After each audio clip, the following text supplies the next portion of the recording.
lot of you guys. So first and foremost, I want to thank every person that's in this room today, because the support you guys have shown us over the past 4 years, is why our graduating class is here today, because of every person that's sitting up here and out here. Wow, that's a lot of people.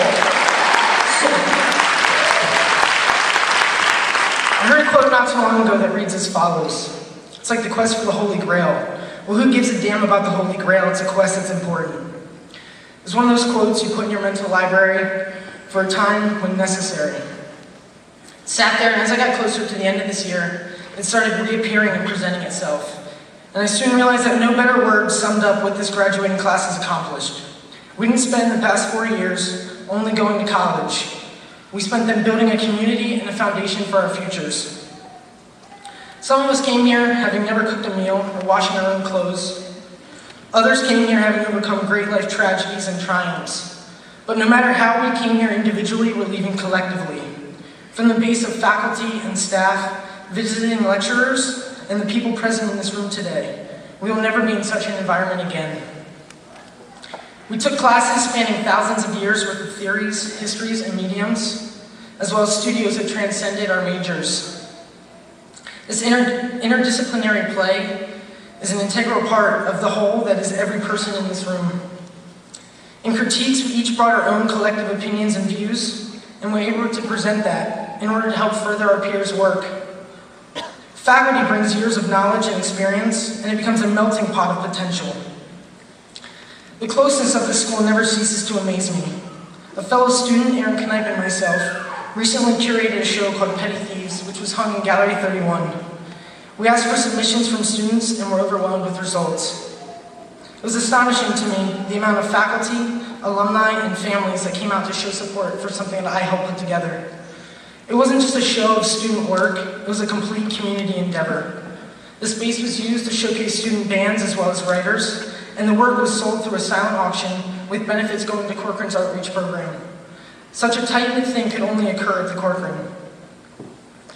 I was also a resident assistant in student housing this past year, and had the opportunity to watch as well as help form the community that the first-year students have found themselves in. This family we have created is by extension of the environment we have been in on a daily basis. Our historic building and all the people around us have naturally formed a group of tremendous support, and it's something that is inherent in this institution. I come from a punk rock background, and community is one thing that is always stressed, but the group that sits here well surpasses any community I have ever known. I've been fortunate enough to be given meals, rides, and floors to sleep on by most of the students and or families here today. And I've heard some people talk of how sad they are to be leaving, and while I agree, I'm excited to go wander, and know that I have friends scattered all around, that no matter the time of day or situation, I have someone to confide in, share a moment with, or even just crash on their floor. We aren't graduating from college today, we're simply starting the next portion of our lives. There's no other group of colleagues, teachers, or parents alike that we would rather have backing us as we take on whatever comes. One of the strongest art mediums at the Corcoran isn't even a major. It's that of literature. With the guidance of Bernard Well, Doug Lang, and Casey Smith, there's a thriving literature community that exists in our institution. It has been a guiding light during my time here. And so hopefully everyone got a poem when they came in.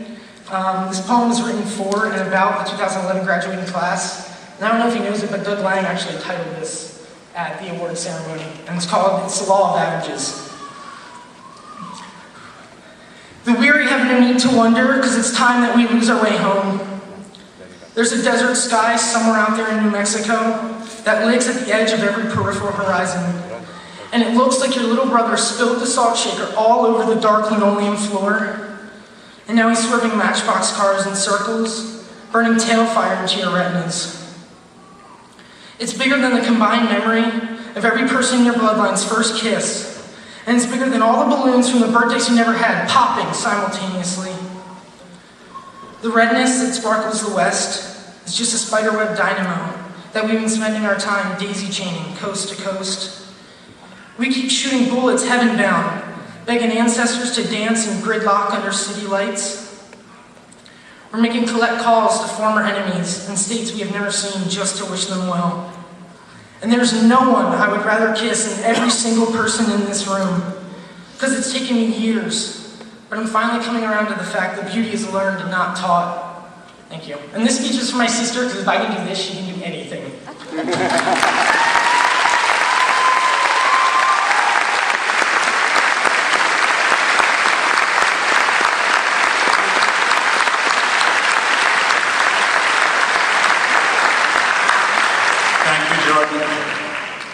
For your thoughtful remarks, and particularly for the poem. And for those that don't know it, the poem is in your commencement program today. Corporate commencement is a time to recognize and acknowledge individuals who have made extraordinary contributions to the arts. One of the highlights of commencement is the conferring of an honorary degree in recognition of a lifetime contributions to the arts. This year we are pleased to present this honor to the American photographer, Bruce Davidson.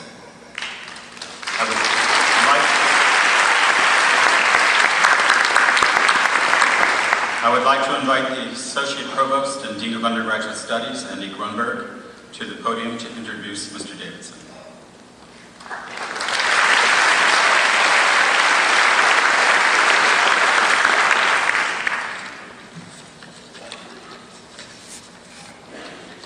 Jordan's a tough act to follow.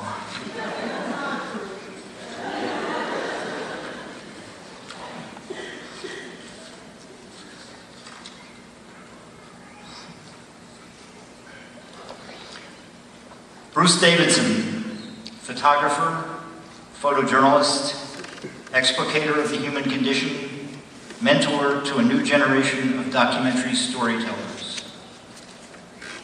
As a longtime member of the legendary photographic agency Magnum, you have recorded a half-century of American life.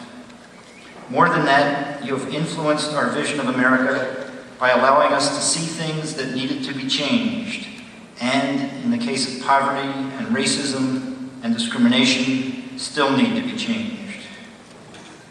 Your pictures collapse the distance between your subject and ourselves, venturing not only into subcultures and territories outside our everyday experience, but also seemingly into the hearts and minds of people we often regard too simplistically as others.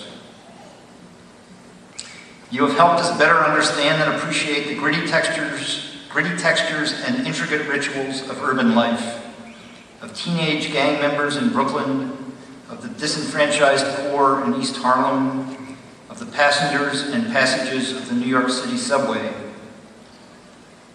Since winning yourself a place within the pages of Life magazine as a teenage photographer in the 1950s, you have been everything we expect of a photojournalist. Committed, curious, engaged, sympathetic, fair, indomitable.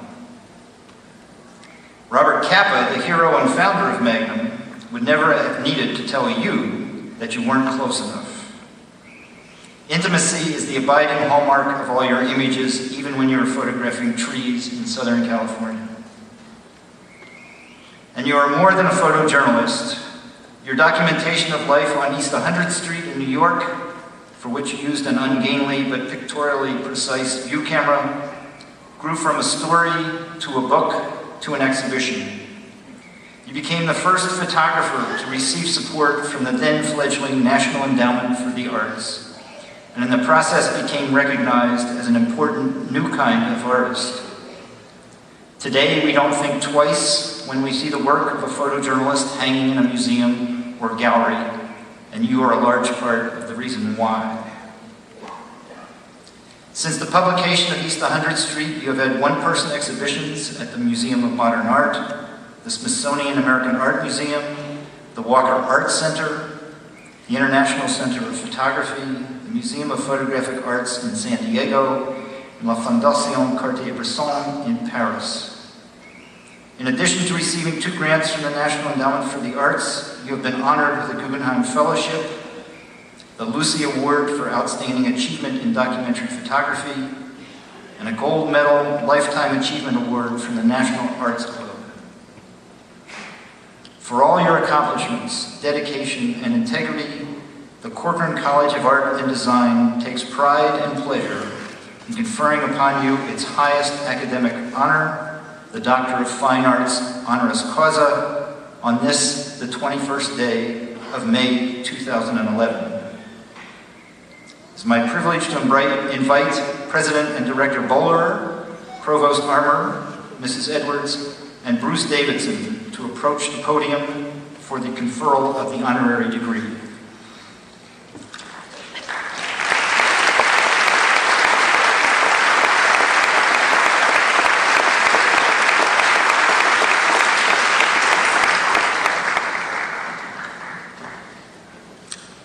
In accordance with the authority vested in me by the Congress of the United States of America and the Corcoran Board of Trustees, I hereby confer upon Bruce Davidson the degree of Doctor of Fine Arts honoris causa with all the rights and privileges that pertain to this rank.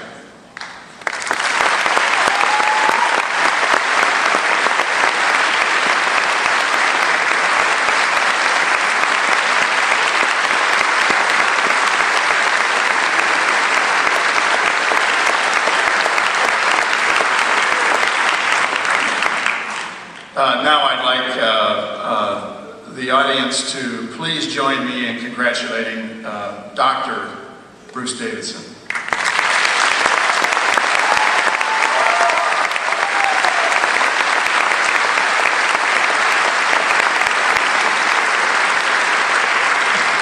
Thank you, Ann and Catherine, for assistance in conferring the honorary degree. And it's now my pleasure to invite Dr. Davidson to speak to us.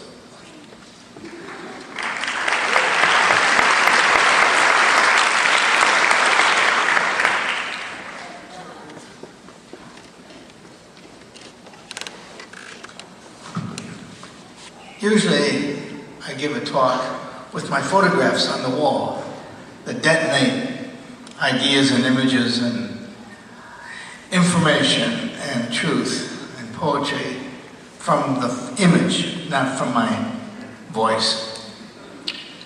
I can remember the first time I engaged a photographic idea.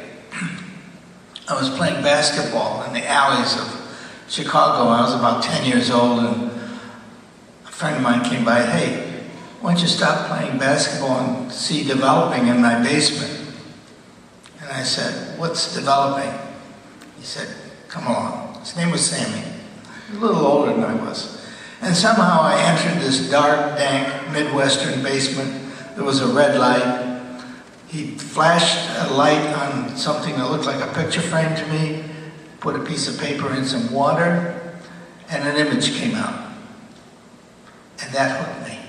Immediately ran home to my mother, where she emptied out my grandmother's jelly closet, and I wrote Bruce's Photoshop, which had different new meaning. And that began my passionate need to see and to re-see and to understand and to come to grips with the world as it evolves, both my internal world and the external world. They merge in some kind of coincidence. In 1958, I learned about a circus in New Jersey, and what was different about the circus was it had a white tent, and I could photograph with black and white film easily in this white tent, translucent paint. And I remember the first day. It was drizzling, it was May, it was a little cold. I took a bus to where the circus was, and there, outside the tent, was a little man, actually a dwarf. He's smoking a cigarette, waiting to go back into the tent and perform. He had a derby on and a little tuxedo, sort of a Charlie Chaplin character. I walked up to him. I didn't want him to clown. I wanted to photograph him as he was at that moment of isolation. And he allowed me to photograph him. Then the band played, and he ran away into the tent, into the glitter of the circus tent. I stayed with Jimmy Armstrong, the dwarf, for several months, photographing him. But I also photographed and documented the circus itself, a tent show, and the life, the world inside the world that drew me in. And that sort of predicted the way I would work the rest of my life, going from the outside into the inside, and hopefully back outside again, but with new understanding and new knowledge and new purpose. You are on a wonderful voyage of self-discovery. I see in your faces hope. I've seen your photographs and your artwork at the Corcoran. My wife and I toured it this morning. Extraordinary understanding, challenge, poetry and reality. Challenges your sensibility to even see and understand an image. I became very inspired. I can't wait to finish a project I'm working in now in the foothills of Los Angeles, which are absolutely wild. At night, midnight, I stand up on these foothills, and there's a sign that says, "Beware of coyotes, rattlesnakes, and an occasional mountain lion." And they're not kidding, but that's what photography is all about. Thank you.